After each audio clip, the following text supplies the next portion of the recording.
안녕하세요. 인생라디오 TV입니다. 오늘도 함께 해주셔서 감사합니다. 이야기가 마음에 닿으신다면 구독과 좋아요 부탁드립니다. 지금부터 들려드릴 이야기는 무릎 인공관절 수술을 받은 한 시니어의 진솔한 기록입니다. 하지만 단순한 수술 이야기가 아닙니다. 그 안에는 외로움, 두려움, 그리고 다시 걷기까지의 눈물 나는 시간이 고스란히 담겨 있습니다. 제 이름은 김순자입니다. 1949년생. 올해로 70이 되었어요. 서울 구로구의 오래된 아파트에 살고 있고 남편은 벌써 10년 전 폐암으로 세상을 떠났습니다. 남편을 보낸 후부터 저는 쭉 혼자였습니다. 처음엔 낯설었어요. 늘 남편과 함께 걷던 길, 함께 앉던 식탁, 함께 듣던 라디오, 소리가 너무 조용해졌죠. 하지만 시간이란 게 참 묘해서요. 어느 순간부터는 혼자 사는 것도 익숙해졌습니다. 오히려 조용한 집이 편했고 가끔 오는 손주의 웃음소리에 하루가 환해지곤 했습니다. 그렇게 혼자만의 평온한 일상이 이어졌습니다. 아침엔 시장 다녀오고 낮에는 아파트 화단 정리도 하고 저녁엔 늘 라디오를 들으며 하루를 정리했죠. 제 삶이 그렇게 단정하게 흘러가는 줄 알았습니다. 그런데 1년 전 어느 겨울날이었습니다. 시장에 가기 위해 집을 나섰습니다. 전날 눈이 내렸고 계단에 살짝 얼음이 얼어 있었죠. 손에 장바구니를 들고 계단을 내려가던 그 순간 하는 비명과 함께 그대로 굴러떨어졌습니다. 정확히 몇 계단을 굴렀는지도 기억이 안 납니다. 오른쪽 무릎이 바닥에 부딪히는 느낌, 그리고 순간적으로 밀려오는 고통, 숨을 제대로 쉴 수 없을 만큼 아팠고 그 자리에 엎드린 채로 한참을 꼼짝 못 했습니다. 아이고, 할머니 괜찮으세요? 근처에 사는 젊은 아파트 주민이 달려와 도와줬고 119에 실려 응급실로 향했습니다. 응급실 침대에 누워 있으면서도 저는 자꾸 중얼거렸습니다. 큰일이다, 큰일이다. 이 나이에 어쩌면 좋아. 의사는 X-레이와 MRI 촬영 후 말했습니다. 무릎 관절이 심하게 손상됐습니다. 기존에도 관절염이 많이 진행돼 있었던 것 같네요. 그리고 몇 번이 진료를 더 거쳐 결국 종합병원에서 이 말을 들었습니다. 지금 상태로는 인공관절 치환술이 필요합니다. 의사의 목소리는 단호했고 저는 아무 말도 할 수 없었습니다. 인공관절 수술, 그 단어 자체가 너무 낯설고 무서웠습니다. 그동안 무릎이 아프긴 했지만 살짝 절뚝거리는 정도로 넘겼습니다. 파스를 붙이고 찜질하고 그저 나이 들면 다 그런 거라며 버텼거든요. 하지만 상황은 생각보다 심각했습니다. 의사는 말했습니다. 지금 수술을 하지 않으면 몇 년 안에 휠체어 생활을 하셔야 할 수 있어요. 순간 숨이 턱 막혔습니다. 내가 휠체어를 탄다고? 아니야.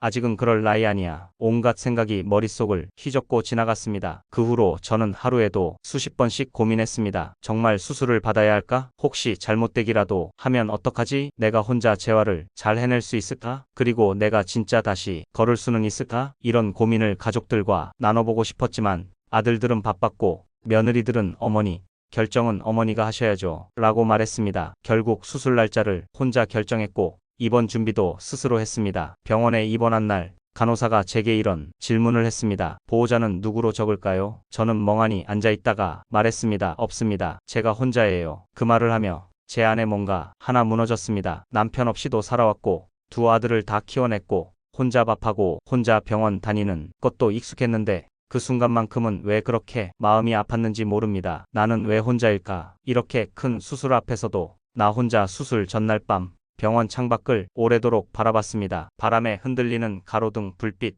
저 멀리 구로 디지털 단지 빌딩 숲 사이로 흐르는 불빛들, 그 불빛 하나하나가 마치 제 과거를 비추는 것 같았습니다. 젊은 시절 남편과 고생하며 살던 시절, 아이들을 위해 잠도 못 자며 일했던 밤들, 그 모든 게 한꺼번에 떠올랐습니다. 나는 누구였고 나는 지금 무엇을 기다리고 있는 걸까? 그렇게 수술 전날 밤은 깊어졌고 결국 이틀 뒤 아침 저는 수술실로 향했습니다. 간호사들이 침대를 밀고 가는 동안 저는 손에 쥔 작은 로사리오 하나를 꼭 쥐고 있었습니다. 다시 걸을 수 있게 해주세요. 다시 시장길이라도 걷게 해주세요. 두 다리로 땅을 딛고 다시 살아가게 해주세요. 그렇게 저는 인생의 또 다른 계단 앞에 한 발을 내딛게 되었습니다. 그리고 이 이야기는 바로 그 순간부터 시작됩니다. 수술실 안은 상상했던 것보다 훨씬 차가웠습니다. 몸을 덮은 얇은 담요 아래로 뼛속까지 스며드는 냉기가 느껴졌고 의사와 간호사들이 빠른 발걸음, 기계음, 조명 아래서 저는 그저 조용히 누워 있었습니다. 김순자님,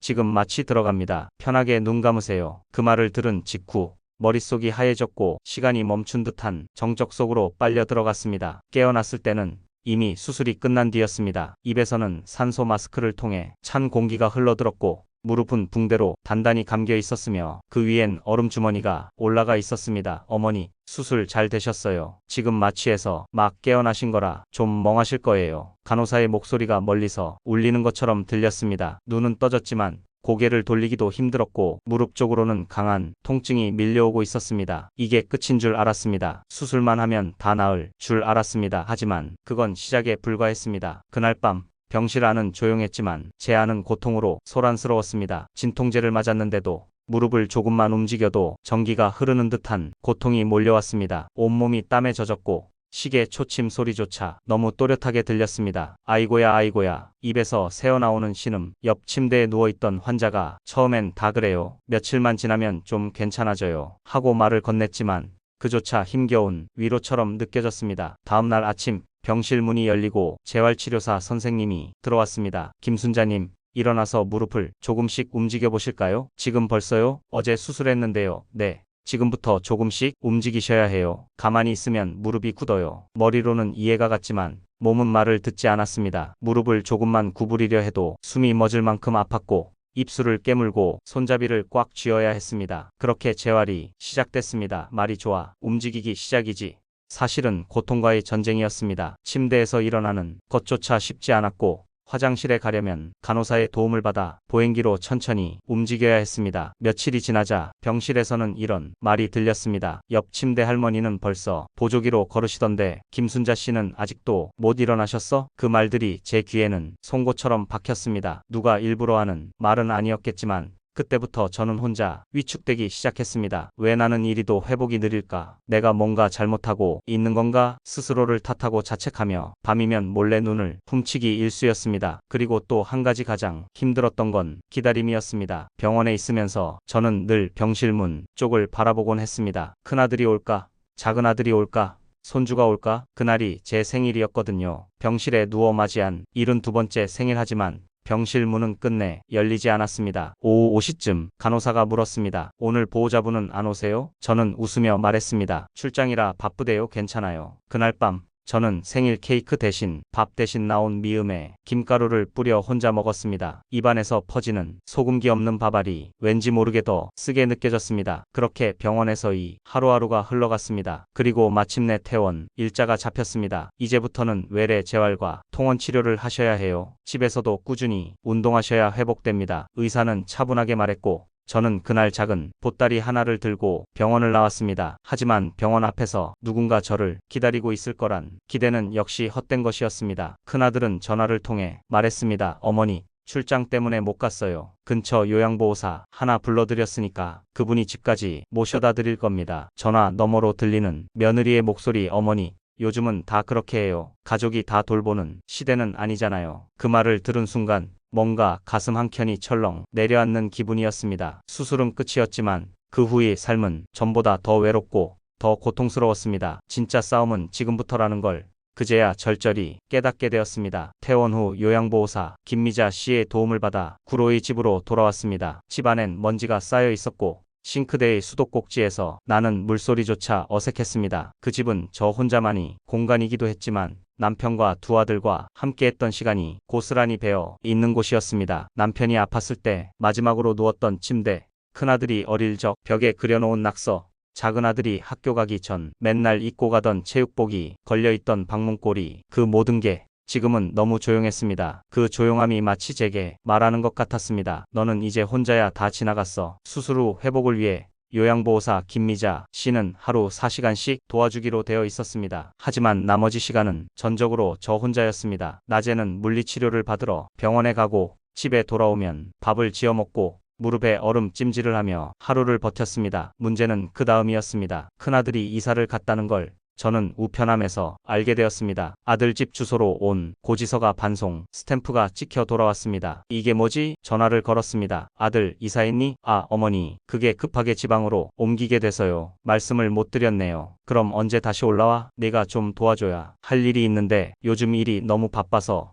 어머니 서울에 갈 시간이 없어요. 어머니는 보호사님 계시니까 잘 계시잖아요. 그 짧은 대화에서 저는 다시 한번 깨달았습니다. 아들은 더 이상 제게 기댈 사람이 아니구나. 그리고 저는 그들에게 부담스러운 존재가 되었구나. 그날 밤 라디오에서 흘러나오던 이문세의 노래가 왠지 더 서글프게 들렸습니다. 붉은 노을이 지고 어둠이 찾아오면 가슴이 저릿해지며 눈물이 흘렀습니다. 무릎 때문이 아니었습니다. 마음 때문이었습니다. 며느리에게 전화를 걸어 도움을 조금 청하고 싶었지만 전화기 너머로 들리는 며느리의 차가운 목소리에 또 한 번 움츠러들었습니다. 어머니, 저희도 아이들 학원비며 이것저것으로 빠듯해서요. 요양보호사 고용하신 거면 다행이죠. 그 말을 듣고 전화를 끊은 뒤 한참을 말없이 앉아 있었습니다. 무릎은 욱신거렸고 마음은 더 아팠습니다. 내가 키운 자식들이 맞는지, 내가 그렇게 사랑하고 뒷바라지했던 사람들이 어떻게 이렇게도 무심할 수 있는지 한참을 멍하니 앉아있던 그때 문득 남편이 떠오르더군요. 그 사람은 항상 말했습니다. 순자야,